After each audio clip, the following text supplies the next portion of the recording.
And welcome back to the Upside Sports Network. My name is Michael. Appreciate you guys joining us on a busy Thursday evening. Hopefully, you guys had a lot of fun out there as far as watching all the sports that we got to see over the last couple of days anyway. We saw a big win by the Lakers tonight, beating Boston in Boston without LeBron and AD. Welcome in, Charles. So, in case you guys are wondering, the NBA trade deadline is a week away, and we finally have some big trades to announce that have been going down over the past couple of weeks. Got one today. Steven Adams going to the Houston Rockets for 3 second-round picks and the expiring contract of Victor Oladipo. So, good trade there for Houston, getting a good backup center or starter if they decide to put him over Sengun. But we'll see how things work out there in Houston. But another good veteran for that roster. So, let's dig in on some of those rumors. Now, in case you guys are unfamiliar with the site, we talk a lot about MLB trade rumors, but they also cover football, hockey, etc. If you guys want to keep up to date on some of the news that's happening out there, if you don't have time or can't listen to a video that we post, etc., I completely understand that. But they're a great way to get some information quickly. Just be careful about some of the sources that they use on there. Take everything with a grain of salt. Grizzlies, as I mentioned, are trading Steven Adams, 3 second-round picks. They aren't going anywhere this year right now. Ja Morant is out injured. This is a big year for Jaren Jackson. Do they decide to make him a big part of their future? Remains to be seen. But for Jaren Jackson Jr., if he's able to continue elevating his game, like I believe he will, he is a great defensive player and could even improve off of the defensive numbers he had last year. But the offensive numbers haven't necessarily been as good as they were hoping out of the draft anyway. That was the same draft that had Luka, Ayton, etc. in it. And Marvin Bagley, probably the biggest bust right now, at least in the top 4 picks. Jaren Jackson's still a very good player, defensive player of the year, all those kinds of things. But he isn't necessarily the offensive weapon that they were hoping for at the number 4, number 5 spot in their lineup right now. With the trade of Steven Adams, I believe this is going to free up a lot of time for them to play him at the small ball 5 if they decide to go that route. They of course have Brandon Clark that they could use at some point down the road. I do believe he is out injured at the moment as well. But the Grizzlies, like I said, aren't going anywhere. They spent a ton of money keeping Desmond Bane. He's really been a revelation. Came out of college anyway as one of the better three-point shooters in that draft. Was not known as a defensive player at all. Now he's more of a two-way player. He's really developed on the defensive side of the floor. So we'll see what ultimately happens with the rest of the Grizzlies' future. But this is going to be a big building season for them. Now, what I wanted to get into most here at the NBA trade deadline is the all kinds of options that are out there on the market right now, but none of them are nearly at the level of, say, a Dame Lillard that we saw traded earlier before the season anyway. We saw Pascal Siakam get traded for basically 3 first-round picks. When you look at the value of those picks, though, they weren't necessarily all that great. 2 2024 picks in a very weak draft that are going to be later in the draft, which is why they had to include a third one, I believe, for 2026 in that trade there. But all they had to give up as far as players was Bruce Brown, and the Raptors may ultimately flip him. I would expect him to probably end up on one of either the Lakers, the Knicks, maybe even the 76ers. But I would expect the Raptors to ultimately flip him to another team. OG Anunoby was already traded to the New York Knicks. That was a great move for New York, really kind of solidified them on the defensive end of the floor, and really gave them another player that they could use when Julius Randle goes out of the game for a few minutes or gets injured like he is right now. They would be in a world of hurt right now if they didn't make that trade for OG right now, and they got the deal done. And by the way, they are set up quite nicely for the future. In case you guys are wondering why Evan Fournier's contract is still on the books, it's because it's a perfect trade chip to send him off to another team. And, oh, by the way, it's a team option for next year as well. So say they don't find anything at the deadline right now that they like. They can go ahead and hold pat and say, hey, we'll stick with the number 3-4 finish anyway in the East and hopefully get to, the Eastern Conference Finals. That'd be a great year for them. I don't think anybody's expecting them to win the finals, but I think everybody would expect them to at least finish inside that top 4. They're a very good team. They are the best defensive team since the trade for OG, but they don't necessarily have that third star, if you will. I guess you could call Jalen Brunson a quote-unquote star. He's been absolutely everything New York could have ever hoped for, and then some. Julius Randle isn't really a star. OG Anunoby isn't really a star, but they have a ton of players that are just on the cusp of being that level of player. And I think a trade is coming here in the next year or so for them. Now, the Evan Fournier piece that I mentioned with that team option for next year, if they decide to go ahead and hold pat and see what they have, see what OG brings them, see what holes they really have on the roster, do they still want to stick with Randall at the 4? Do they have a real answer there at the 5 with Robinson at the 5, even though he's out injured right now and Hartinson's in there? They don't have to trade all those other pieces that they've accumulated on this roster, Josh Hart, DiVincenzo, etc., because they have Fournier's contract on the books. They might have to include one piece to go along with it if the salary is that big, but we're talking about a salary that's around $18 million, somewhere in there. That's a hefty chunk that you can include for salary matching purposes, and they have the bevy of picks to be able to get a deal done. I know there's a lot of New York Knicks fans out there, so we'll see if they decide to make their move right now at the deadline or if they hold out. I don't think there's a player worth the investment or worth the draft capital that they have accumulated right now on the market. Sure, they could go out there and be a part of a 3-team trade for DeJounte Murray. I don't think Murray fits in New York anyway, but if they decide to join that thing as a 3-team trade and possibly get Hachimura, okay. But is that really moving the needle for them? I don't think so, which is why I think they're probably going to stand pat. They may add a backup point guard, and that's about it right now. You're looking at possibly bringing in a Malcolm Brogdon, a Hardy from the Dallas Mavericks, somebody of that ilk, Patty Mills of the Atlanta Hawks, somebody who's not going to command a huge chunk.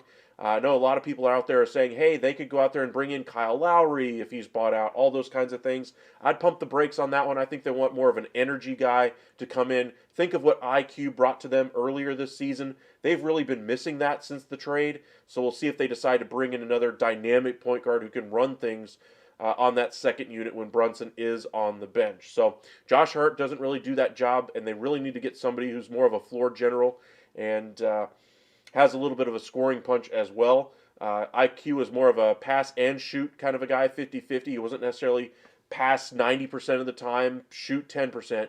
He was very good as far as finding his own shot, creating his own shot, and still distributing for others. We're starting to see him develop a little bit further with that type of game with the Toronto Raptors. But for New York, they certainly are missing that on their second unit when Brunson takes a break. Now, the LA Lakers, a lot of people are out there speculating that they could go after a point guard. They've been connected with several of them. We just mentioned DeJounte Murray. The Hawks want no piece of D'Angelo Russell back in return. We posted that video for you guys a few days ago. If you guys want to check out the information on that one, feel free to do so on our YouTube page here. Make sure you guys hit that like and subscribe. But as far as what we can expect here at the deadline for the Lakers, I would expect them to still look for that backup point guard. If they can find a third team to get that D'Angelo Russell, or to take on that contract of D'Angelo Russell, we could see Murray in a Lakers uniform. We just saw them win a game against the best team in basketball in Boston without their two best players, AD and LeBron. Reeves really carried them. If they can get a deal done without having to include Reeves, that'd be great for them. But remains to be seen if they can do it or if they have the wherewithal to give up the draft capital to get it done. But I think it's still an attainable piece if they're willing to get a third team involved and find some type of compensation for that third team to be interested in that as well. Other players that the Lakers have been connected to: Tyus Jones of the Washington Wizards, Colin Sexton of the Utah Jazz. Jazz, of course, look like they're going to try to hold, or to at least stand pat and make a push for a play-in tournament bid, but I would be surprised if they don't at least try to peddle off one of guys like Clarkston or Olynyk, players of that ilk. But they're going to hold on to their core of Markkanen right now. It sounds like Collins has earned his way back into the good graces of that coaching staff as well. Tyus Jones of the Washington Wizards, one of many pieces that they could auction off here at the deadline. Kyle Kuzma has been connected quite a few times now to the Dallas Mavericks. Dallas doesn't have much to give up as far as trade assets. Not many teams do. In fact, 75% of the first-round picks for the foreseeable future, all the way up through 2030 right now, are controlled by only 11 teams in the entire NBA. So I know Dallas doesn't have a lot of picks to trade, but there aren't a lot of teams out there that have much more than them either. So it's not like they're going to get 3-4 first-round picks for Kyle Kuzma. Nobody's going to give him that kind of a crazy offer. In fact, one first-round pick plus the Wizards having to give up one of maybe a Daniel Gafford as a backup center might be able to get the job done.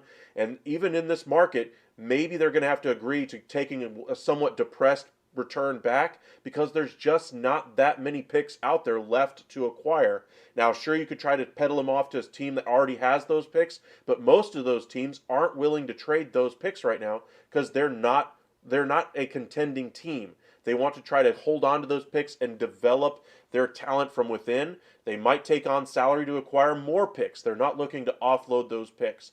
And we'll see what ultimately happens. The Nets are one of those few teams that could both buy and sell here at the deadline. They could trade off a Mikal Bridges, although I think that trade would require significant draft capital. In fact, the Houston Rockets have reached out here at the trade deadline already, offering 3 first-round picks plus Green as well, going to the Brooklyn Nets. That trade supposedly was turned down by the Nets.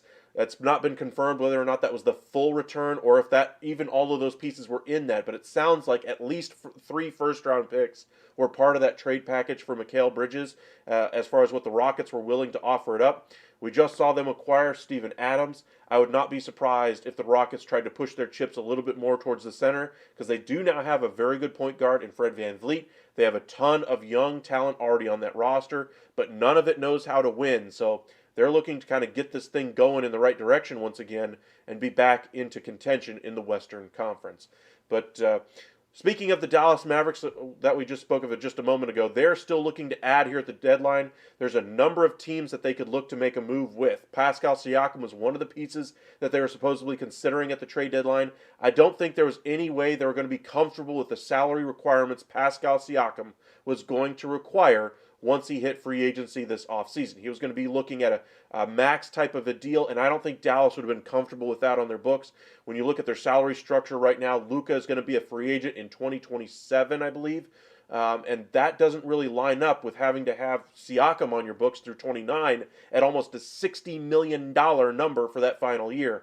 Now, Indiana is going to have Halliburton. They're going to have a ton of good players on their roster, but they only have one Halliburton on their roster. So they could take on the financial cost of a Siakam. They didn't give up too much as far as I'm concerned. They didn't give up any players that have a long-term future on their roster. They gave up 2 weak first-round picks and another one to try to get this deal done, and they got their shopping done in free agency. I mean, who in free agency is going to say, yes, sign me up, I want to go play in Indiana as opposed to LA where I can get the exact same money?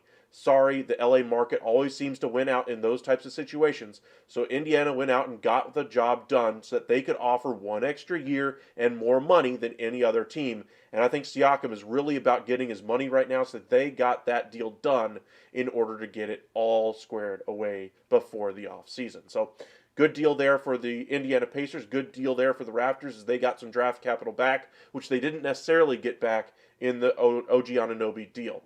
As for the Mavericks that we were just speaking about anyway, not just Pascal Siakam or Kyle Kuzma. They're looking for wing help. They're also looking for backup centers. They've been connected multiple times with Jeremy Grant, Tobias Harris, among others.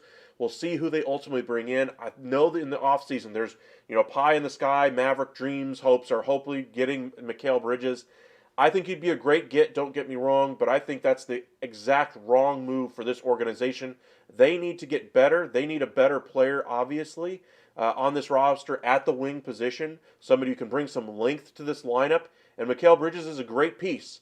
But is he a finishing piece for this roster right now? I do not think so. I think it would just cost too much to get him in, that it would prohibit you from being able to finish out that roster around those 3. Derek Lively has been a revelation at the center spot. Pretty much been worth the tank last year, the embarrassment to the Mavericks organization for the last couple of games of the season. Absolutely worth it in the eyes of the Dallas Mavericks. The Kristaps Porzingis trade for them is going to finish off this year with their first-round pick going to the New York Knicks as long as they can or stay out of the top 10 anyway, which it looks like, at least at this point, assuming they're able to stay healthy, they should easily be able to do. So they need to add here at the deadline. If I'm the Mavericks, I try to add around the periphery of this team. If I find an opportunity that I can take advantage of, say the Wizards are willing to take the first-round pick for Kyle Kuzma and not require 2, they would have to wait until the offseason to be able to include a second first-round pick. But if they're willing to take 1 and include Daniel Gafford coming back, sign me up all day long if I'm Dallas. If they're requiring, more than that, I might hold off. Same thing for Jeremy Grant. If they're willing to, to talk turkey anyway, maybe a couple second-round picks for, a couple of contracts going back the other way, Maybe a Grant fit in Dallas would be a great fit for them without costing them necessarily draft capital that a Mikal Bridges would. I know a lot of Golden State fans are out there wondering what they're going to do at the deadline. They have huge luxury tax implications that they have to be concerned with. News articles are coming out left and right about will they trade Andrew Wiggins? Will they trade Klay Thompson? Will they trade Draymond Green? Saw one idea floated out there that trading Klay Thompson to the LA Lakers for LeBron James, that's never going to happen. Be crazy if it did. And I think Golden State would rocket right up to the top of the contenders in the Western Conference. But it's not happening. I'm sorry. It's not going to happen. Sorry, Charles. I know that would be a great thing for you. I think it'd be great for the NBA, honestly, having Steph Curry and LeBron on the same team. That would be fantastic. Remind us a lot of the Heatles days. Remind us a lot of the KD and the Warriors days. That team would be darn near invincible with just those two on the roster, and then fill it in with whatever's left after the trade. But you look at what could realistically happen with the Warriors. It's been a tough season for them. Their assistant coach passed away, unfortunately. They've had to deal with some internal struggles. Draymond Green was suspended for a length of time because of his antics and continues to make those same kind of antics since his return from suspension. I would not be surprised if we see another lengthy suspension, possibly into the range of 25 games for Draymond here with the next incident that he has, which is going to come.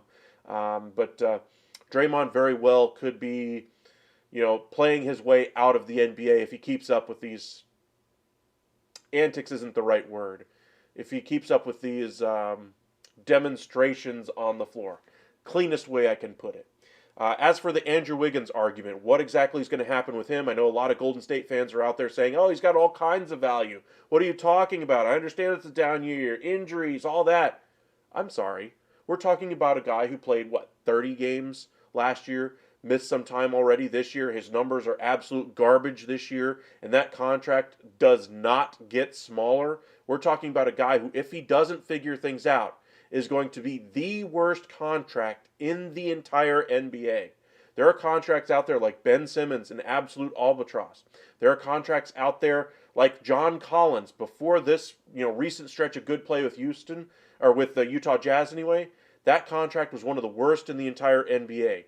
We're talking about Andrew Wiggins is going to be on that level of contract, and it's just not looking good as far as the prospects for Golden State to trade him. Now, if they're able to find a team that's willing to take the risk of possibly being able to straighten him out, they could get a decent role player. But that's still a very expensive price for a guy who might, if he straightens things out, become a decent role player for you. And I just don't think it's going to work for them. They need to figure things out for their long-term books. Are they going to keep this core together with Draymond, Steph, and Klay? Sounds like that's the route they want to go at least right now. If that's the route they want to go, they need to offload Chris Paul. They need to offload Andrew Wiggins and save some money because right now they aren't even in the play-in. They aren't playing good enough. They have enough going on in their heads with the Draymond saga and with their assistant coach passing away. It's been a very difficult season, and I understand Steve Kerr is a fantastic coach. I love the guy, loved watching him with the Chicago Bulls. He's been a great mentor for for that entire team, getting that team to kind of work cohesively together. Mark Jackson got them all the way to the brink of being able to win. Kerr took them over the finish line. And so I know Mark Jackson got a little bit of a raw deal when he was kicked out of there, but Kerr really proved why he was the right fit, the right coach at that time for the Golden State Warriors. It's a tough season, even for the best of coaching, though, with Steve Kerr at the helm. It's going to be all he can do just to keep their minds on the basketball court with all that's been having to go on. It's going to be a tough end of the season for them. I could see them getting into the play-in. Don't get me wrong. And with Steph Curry, if he gets hot, might win you a play-in game and get you into the first round of the playoffs. But are we seriously talking about Golden State beating teams like the Denver Nuggets? Are we talking about them beating teams like the Minnesota Timberwolves, the best defensive team in the entire NBA so far this year? I don't see it. I just don't see where the Golden State Warriors are going to be able to have enough juice to be able to get it done at the end. And ultimately, since that's the case, they need to offload some of this money and then be able to go out after this season and improve this team. Now, what's it going to take to offload that Wiggins contract? It's going to take some positive assets. You're looking at possibly a good contract to tag along with it, like Kevon Looney, entice a team that might need a wing and a center. We just talked about how Dallas is looking for a wing and a center. if they're willing to take back some equal-ish contracts back, coming or going back the other way, maybe saving them some money in the long run. I posted a trade on Fanspo the other day where I saved the Golden State Warriors roughly $200 million, both in salary and tax commitments, in just the next 2 years alone. It was crazy to see all the Golden State fans come out of the woodwork saying, I wouldn't do this. Warriors are going to win. They're going to get into the play-in. They're going to make a run at the NBA Finals and win it with Steph Curry just because Steph Curry said so. I don't think so. That's not happening. That's delusional Golden State fan speak, and I just don't see that ever coming to pass. Now, what's more realistic? It's more realistic to say, hey, that's $200 million in savings. I'd be crazy not to take it and then try to see where I'm at after the season and build from there. I have more options by saving that money and moving forward rather than holding on and spending all that money right now and just being stuck with an even worse contract because, like I said, it's not going to get fixed this season. Wiggins isn't going to get better as the season goes on. It's a very difficult year there in Golden State. If he wants to get better, they're going to have to wait until next season before they can rehab his value. That's best case scenario for Andrew Wiggins, if they're able to rebuild his value and then they don't have to attach as much positive assets along with him. So what could they ultimately expect? Honestly, attaching a positive asset like Kevon Looney, probably a pick as well, possibly even a first-round unprotected pick in the distant future. After Steph Curry may ultimately retire, that may be the cost, but that's just the price of poker when you've really sold out to get to where you are, and it was absolutely worth it for Golden State. I mean, how many championships did they win? How often are they at the front of the conversation for NBA title contenders? Now, over the last couple of years, we're starting to see the wheels come off the bus, and it's just the natural progression of things. Sorry, Golden State fans, you aren't the exception to the rule. Not just just because you spend all this money does not mean you're going to have the winningest team every single year. I know in baseball, the Yankees were able to do that for a certain period of time, but even with the Yankees and all the other teams who spend right now in Major League Baseball, that is not the case. It is far more even. Parity is a thing in Major League Baseball. Parity is a thing in the NBA. You have LeBron James, who's struggling to make the play-in as well, possibly the best player in the entire NBA, possibly one of the best players we've ever seen right after Michael Jordan. As far as I'm concerned, he's probably 2 right now. But it just shows you, where the NBA is at. We're kind of in that turnover of the roster, if you will, turnover to the younger stars of the NBA, the Luka Doncics of the world, the Joel Embiids of the world, those types of things. Now, one team we haven't spoken a lot of that's going to make some moves is the Philadelphia 76ers. They got some tough news, torn meniscus for Joel Embiid, who was on an MVP level play as of late. Now, depending on how long he is going to be out, we know he's at least out through the weekend. They're looking to get second opinions right now as far as what he ultimately has wrong with him. I'm going to go ahead and pencil him in as probably out for about a month right now. That's going to take him out of the MVP conversation. You have to play a certain number of games. A lot of guys who are in the MVP conversation are going to be right at that 65-game mark, and ultimately, most of them are going to miss it. And so guys like Luka Doncic right now has already missed, 9 games so far this year? Just missed last night anyway against the Minnesota Timberwolves. Kyrie Irving's missed a lot of time with the Dallas Mavericks as well. If Luka wants to get that MVP award, this could be a great year for him. A lot of those guys that are top contenders for it are falling by the wayside because of injury, etc. Just by default, he might be the only player that's playing at that level that would be deserving of the award and still be able to qualify with the games played requirement now. Now, there's a lot of players still out there, Jokic, etc., that would be in that conversation, but Luka right now is on a different level. He's doing it with far less pieces around him. I mean, we're looking at that Mavericks team, and right now, who's he passing the ball to? When he's healthy, Kyrie Irving is a great player. When Derek Lively is healthy and doesn't have a broken nose or a busted foot or a busted leg or having to sit a little bit because he's winded because he's still a rookie and young and learning the game, or if he's not throwing it to Tim Hardaway Jr., what exactly is he working with? Not much. He doesn't have any wings to speak of anyway. Grant Williams has been an abject failure of a signing anyway. His recent stretch of good play over the last few games has started to fizzle again, so he just caught a hot streak there for about a week anyway. Surprise, surprise, right after the Boston Celtics game, his former team. But that contract looks like a little bit of a negative right now on the Dallas Mavericks roster. What exactly is Luka working with right now? He is going to win the MVP if he's able to stay healthy, because of the injuries to all the other superstars that are playing at that level. Joel Embiid is absolutely at that level right now. I would say he's deserving of the MVP right now. But with the injury, with him likely missing at least a month from what the outside or what the initial reports are telling us, it's a torn meniscus. It's not exactly something he's going to be able to play through, it sounds like. And I would be surprised if he's able to, get that games played requirement to even stay in the conversation. So we'll see what happens the rest of this trade deadline season. Remember to join us every single evening up until the trade deadline. We will be live every single day up through the 8th anyway, breaking down all the trades, all the rumors, those types of things. Again, the trade tonight is Steven Adams, 3 second-round picks, and Oladipo, Grizzlies and Rockets anyway. So good deal there for both teams. Grizzlies getting some future ammunition to work with.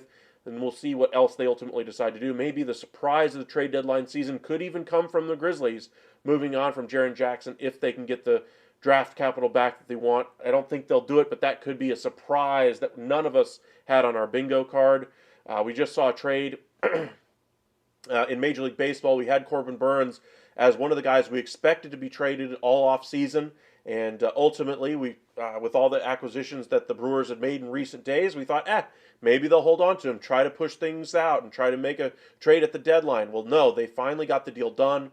Orioles are the team that got Corbin Burns. So, just keep your eyes peeled for some surprises that may happen here as we get closer to the trade deadline. Probably the biggest ones will happen in the next probably 4 to 5 days. Remember, the final minutes of the just before the trade deadline are usually salary cap type trades, specific, 3-and-D type players, a specific 3-point specialist or defensive specialist type trades. If you're looking for foundational, organizational type of trades, Kyle Kuzma, I guess, would be one of the bigger ones right now. DeJounte Murray, trades like that are probably going to happen probably between now and Tuesday. Deadline, again, is Thursday next week. So make sure you guys hit that like and subscribe on the video. Make sure you follow us on X at UpsideSN and on Facebook, Upside Sports Network. Keep it tuned here to the Upside Sports Network. We're about to start our MLB Hot Stove Daily here in just a few moments. Appreciate you guys joining us tonight, and we'll see you guys tomorrow. Have a good one.